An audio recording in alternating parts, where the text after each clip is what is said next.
Assalamualaikum warahmatullahi wabarakatuh. Innal hamdalillah nahmaduhu wa nasta'inuhu wa nastaghfiruh wa na'udzu billahi min syururi anfusina wa sayyiati a'malina. Man yahdihillahu fala mudhillalah wa man yudlil fala hadiyalah. Wa asyhadu an la ilaha illallah wahdahu la syarikalah wa asyhadu anna Muhammadan abduhu wa rasuluh wa ba'd. Ini adalah sesi perkongsian audiobook yang ketiga bagi perkongsian bacaan isi kandungan buku Hadis Palsu, Kajian Ringkas Komprehensif oleh Al-Fadhil Ustaz Syahid Abdul Majid Ghari Hafizahullah. Terjemahan oleh Dr. Farhah Zaidar binti Muhammad Ramli, Siti Murshidah binti Muhammad Zin, Khairul Munzir bin Ahab bin Ibrahim.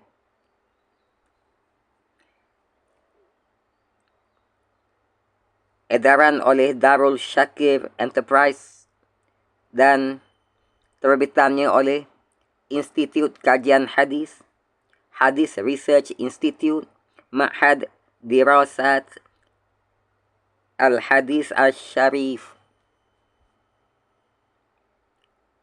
Kolej Universiti Islam Selangor, KUIS.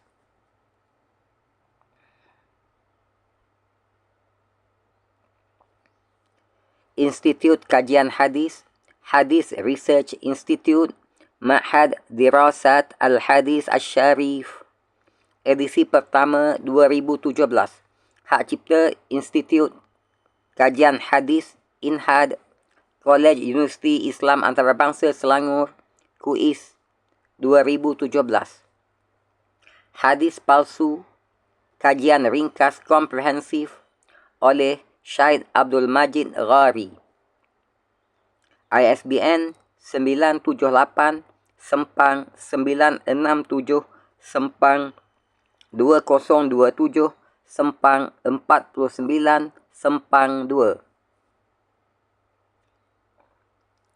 Sesi perkongsian audiobook yang ketiga bagi perkongsian bacaan isi kandungan buku Hadis Palsu, Kajian Ringkas Komprehensif. Bismillahirrahmanirrahim. Sepintas lalu berhubung kait dengan isi kandungan buku ini. Untuk makluman, kita masih lagi berada di bahagian pertama, topik-topik penting berkaitan hadis palsu, yang mana dalam sesi perkongsian sebelum ini telah kita kongsikan topik pertama daripada bahagian pertama, iaitu definisi hadis palsu dari sudut bahasa dan istilah dan sebab-sebab pengistilahannya sebagai hadis. Dan insya-Allah di pagi yang berbahagia ini, bagi sesi perkongsian audiobook yang ketiga ini, akan kita teruskan lagi dengan topik kedua, pemalsuan hadis kerana sengaja atau cuai. Fasal pertama, pemalsuan hadis kerana sengaja, dan fasal kedua, pemalsuan hadis kerana cuai. Semoga perkongsian ini bermanfaat untuk kita semua, insya-Allah.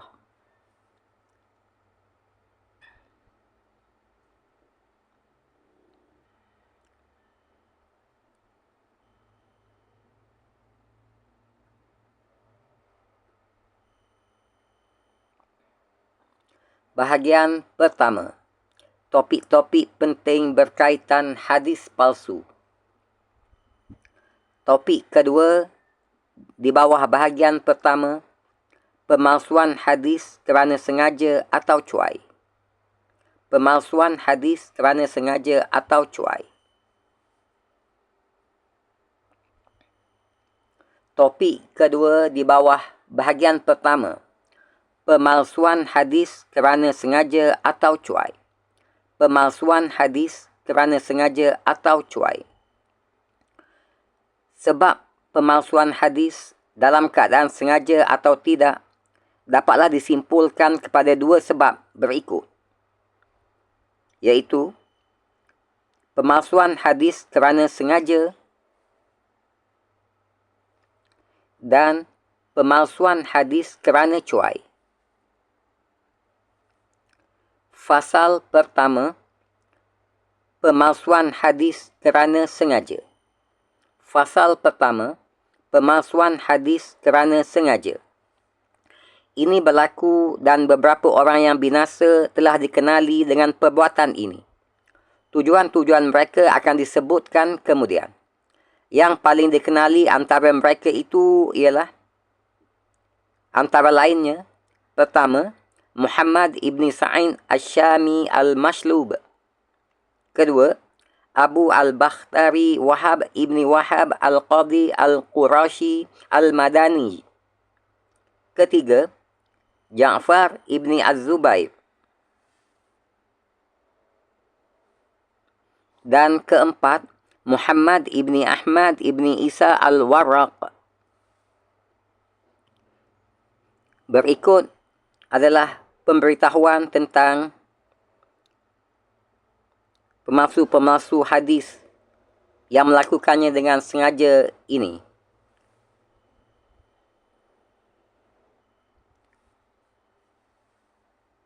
Muhammad ibn Sa'id Asy-Syami al-Mashlub.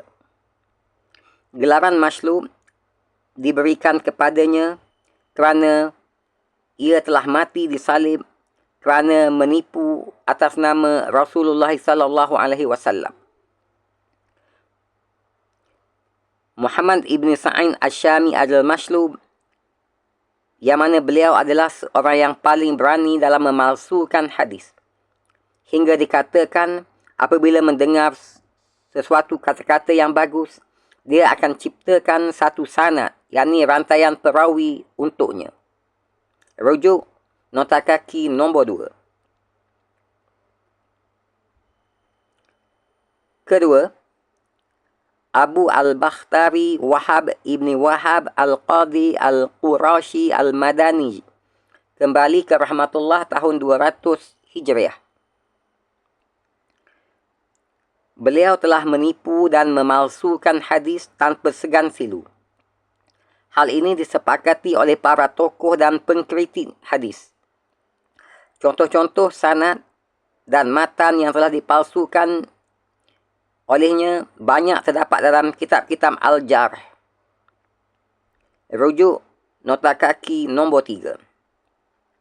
Pemalsu hadis yang melakukannya dengan sengaja yang ketiga, Ja'far ibn Az-Zubair. Al-Hafiz Muhammad ibn Ja'far Gundar Al-Basri, kembali ke rahmatullah tahun 193 Hijriah, pernah berkata, aku melihat Syu'bah, yakni Ibnu Al-Hajjaj, menunggangi seekor keldai. Lalu ditanyakan kepadanya, nak ke mana engkau, wahai Abu Bastam? Jawab beliau, aku ingin menyerang Ja'far ibn Az-Zubair. Dia telah memalsukan 400 buah hadis ke atas Rasulullah sallallahu alaihi wasallam. Rujuk nota kaki nombor 1. Dan yang keempatnya, Muhammad ibn Ahmad ibn Isa al-Warraq. Imam Ibnu Adi al-Jurjani, kembali ke rahmatullah tahun 365 Hijriah, berkata, dia, yakni Muhammad ibn Ahmad ibn Isa al-Warraq, telah memalsukan hadis dengan mengaitkan suatu kaum yang dia sendiri tidak pernah bertemu dengan mereka. Bahkan dia bersendirian dalam memalsukan hadis atas nama suatu kaum yang hadis itu tidak pernah ada pada mereka. Kata Al-Jurjani lagi, padaku ada beribu-ribu hadis darinya. Jika aku sebutkan kesemuanya, nescaya panjang berjela kitabku. Rujuk nota kaki nombor 2. Golongan seperti ini jiwa mereka sakit, murah serta kosong dari sifat warak. Mereka telah berdusta dengan mengatasnamakan Rasulullah SAW dengan tujuan-tujuan mereka yang kotor, biadab dan menunjukkan nipisnya agama. Bahkan oleh kerana kejahilan yang terpahat, sebahagian mereka menganggap perbuatan itu bertujuan untuk membantu agama. Mereka berkata, kami menipu untuk Rasulullah sallallahu alaihi wasallam, bukan ke atas Rasulullah sallallahu alaihi wasallam. Dan kami menipu untuk kemaslahatan, bukan kemudaratan. Penipuan yang diharamkan ke atas baginda itu hanyalah yang bertujuan untuk menjatuhkan baginda dan melemahkan Islam. Inilah prinsip yang dipegang oleh Abu Ismah Nuh ibnu Abi Maryam al-Qurashi, meninggal tahun 173 Hijriah, dan yang seumpamanya. Rujuk nota kaki nombor 3. Golongan perawi seperti inilah yang dimaksudkan dalam amaran keras Nabi SAW berdasarkan hadis yang sahih dan mutawatir. Man kadzaba alayya muta'ammidan falyatabawwa maq'adahu minan nar. Barang siapa berdusta ke atasku dengan sengaja, maka tempahlah ia tempat duduknya dalam neraka. Muqaddimah Sahih Muslim, bab Taghliz Al-Kazb ala Rasulillah, hadis nombor 3. Nabi SAW mengungkapkan hadis ini kerana telah mengetahui akan ada sebilangan manusia yang berani berdusta atas nama baginda SAW. Bukan kerana telah wujud pendustaan itu pada zaman baginda seperti yang didakwa oleh sebahagian orientalis. Sejarah pun telah membuktikan bahawa tidak terdapat seorang pun dari sahabat yang melakukan pendustaan itu. Jika ada, sudah tentu ia dikenali dengan perbuatannya.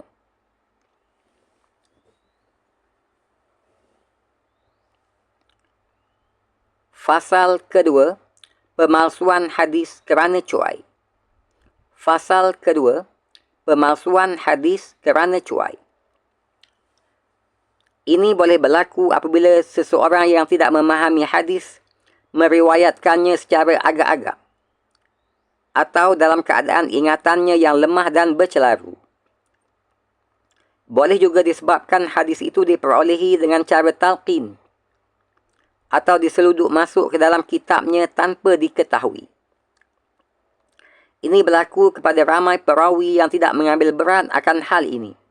Umpamanya, bila ada seseorang yang menjadikan asar Bani Israel, kisah Bani Israel, sebagai hadis kerana terkeliru, seperti hadis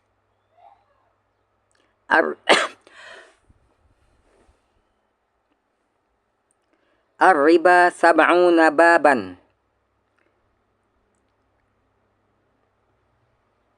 Pada riba itu terdapat 70 pintu.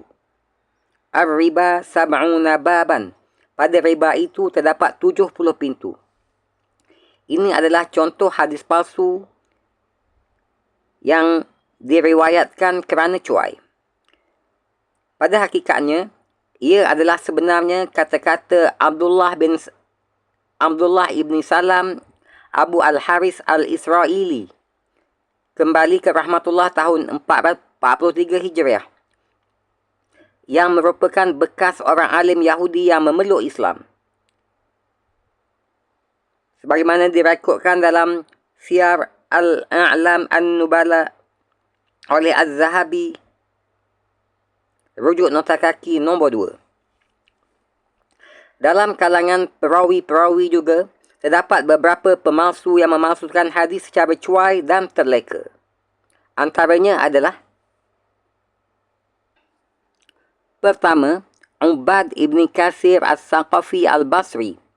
Kedua, Ata ibn Ajlan Al-Attar Al-Hanafi Al-Basri. Dan ketiga, Muhammad ibn Maimun Al-Khayyat Al-Bazzar Abu Abdullah Al-Makki. Ubad ibn Kasir Al-Saqafi Al-Basri kembali ke rahmatullah tahun 140 Hijriah. Imam Ahmad Ibn Hanbal kembali ke rahmatullah tahun 241 Hijrah telah berkata tentangnya, Ubad Ibn Katsir adalah yang paling teruk keadaannya. Ditanya, adakah kerana dia selalu menuruti hawa nafsunya? Jawab beliau, yakni Imam Ahmad Ibn Hanbal, tidak. Akan tetapi dia telah meriwayatkan hadis-hadis palsu yang dia sendiri tidak mendengarnya. Sedangkan dia adalah orang Mekah yang baik. Ditanya lagi, lalu bagaimana dia boleh meriwayatkan sesuatu yang dia sendiri tidak mendengarnya? Jawab Imam Ahmad Ibn Hanbal, musibah dan juga cuai. Rujuk nota kaki nombor 1. Contoh pemalsu hadis yang meriwayatkan hadis palsu. Contoh perawi yang meriwayatkan hadis palsu secara cuai. Yang kedua adalah Atta Ibnu Ajlan Al-Attar Al-Hanafi Al-Basri. Imam Yahya Ibnu Ma'in kembali ke rahmatullah tahun 233 Hijrah telah berkata, dia ini bukannya sesuatu pun. Dia mendengar hadis yang telah dipalsukan seperti hadis Al-A'mash dari Abu Muawiyah Ad-Dharir dan lain-lainnya, lalu dia riwayatkan. Rujuk nota kaki nombor 2. Dan antara yang meriwayatkan hadis palsu kerana cuai, yang ketiga adalah Muhammad ibni Maimun Al-Khayyat Al-Bazzar Abu Abdullah Al-Makki kembali ke rahmatullah tahun 252 Hijriah. Imam Abu Hatim Ar-Razi kembali ke rahmatullah tahun 277 Hijriah telah berkata tentangnya, dia ini buta huruf dan tidak berguna. Diberitakan kepadaku bahawa dia telah meriwayatkan suatu hadis yang batil dari Abu Sa'id Maula Bani Hashim daripada Syu'bah. Sedangkan dia buta huruf dan tidak mampu memalsukan hadis. Rujuk nota kaki nombor 3. Contoh perawi-perawi seperti ini, yakni yang meriwayatkan hadis palsu kerana cuai, tidaklah ramai kerana mereka telah pun dianggap dalam kategori pemalsu dan pendusta hadis disebabkan oleh kecuaian mereka. Sekalipun mereka tidak melakukannya dengan sengaja. Wallahu a'lam. Alhamdulillah, dengan izin dan limpah kurnia Allah Subhanahu wa taala, telah pun dapat kita selesaikan di pagi yang berbahagia ini sesi perkongsian audiobook yang ketiga bagi perkongsian bacaan isi kandungan buku Hadis Palsu, kajian ringkas temporary.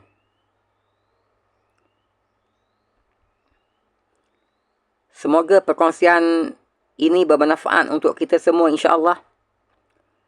Terima kasih di atas kesudian sama-sama mengikuti sesi perkongsian bacaan buku Hadis Palsu, kajian ringkas kontemporeri ini. Dan insya-Allah untuk sesi perkongsian selanjutnya akan kita lanjutkan lagi perbincangan kita dengan topik ketiga daripada bahagian pertama, iaitu berkaitan dengan hukum memalsukan hadis dan meriwayatkan hadis palsu. Sehingga berjumpa lagi dalam perkongsian selanjutnya, insya-Allah. Wabillahi taufiq wal hidayah. Wassalamualaikum warahmatullahi wabarakatuh.